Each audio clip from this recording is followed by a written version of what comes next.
এইভাবে কেঁদো না বৌমা, নিজেকে বড্ড অপরাধী মনে হচ্ছে। ভেবেছিলাম বিয়ের পরে ছেলেটা হয়তো শুধরে যাবে, এখন মনে হচ্ছে না ও একটা আমাদের বংশের কুলাঙ্গার হয়েছে।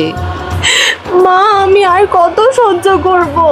দেখো মা, তুমি হচ্ছ আমার ছেলের প্রথম পক্ষের বউ, তাই সবার আগে তোমার অধিকার। তুমি এত অসহায় মনে করো না। আমার ছেলের বিরুদ্ধে থানায় যাবে, বধূ নির্যাতনের কেস করবে, যা টাকা পয়সা লাগবে আমি তোমায় দেবো, কথা দিলাম। যত বুড়ো হচ্ছ তোমার কিন্তু ভীমরতি হচ্ছে, তা না হলে ওই পরের বাড়ির মেয়ের জন্যে তুমি নিজের ছেলেকে জেল খাটাবে। ভাইয়ের পিছনে আর কতদিন চামচাগিরি করবি? এবার নিজের খোলস ছেড়ে একটু বাইরে বেরিয়ে আয়।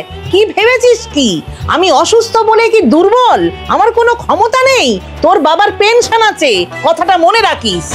এত অশান্তি সব এই কালনাগিনীর জন্যে। নিজের ভাইয়ের দোষ দেখেও চুপ করে থাকেন, আর আমার দিকে আঙুল তুলছেন। আমার পোড়া কপাল, দুটো ছেলে মেয়েকে মানুষ করতে পারলাম না। এখন মনে হচ্ছে মরে গেলেই ভালো হতো। তোর বাবা কেন যে নার্সিংহোম থেকে এত টাকা খরচা করে বাঁচিয়ে বাড়ি নিয়ে এলো কে জানে। আমার যখন অ্যাক্সিডেন্ট হয় জিৎ তখন খুব ছোট, তাই তো ও আর বিয়ে করতে চাইলো না। এখন মনে হচ্ছে তোকে বাড়িতে রেখে আমরা ভুল করেছি। এতদিন তো আমার উরদ দেখে ধান ভেঙে নিয়েছো, তখন এত বড় বড় কথাগুলো কোথায় ছিল? তোদের মতো আগাছা থাকলে কেন যে সেই বাড়িতে মেয়ের বাবা বিয়ে দিতে চায় না, এখন আমি বেশ হাড়ে হাড়ে টের পাচ্ছি। নিজের কোনো সংসার হয়নি বলে ভাই ভাজে সুখ সহ্য করতে পারছিস না, এইভাবে মেয়েটার জীবন শেষ করে দিচ্ছিস।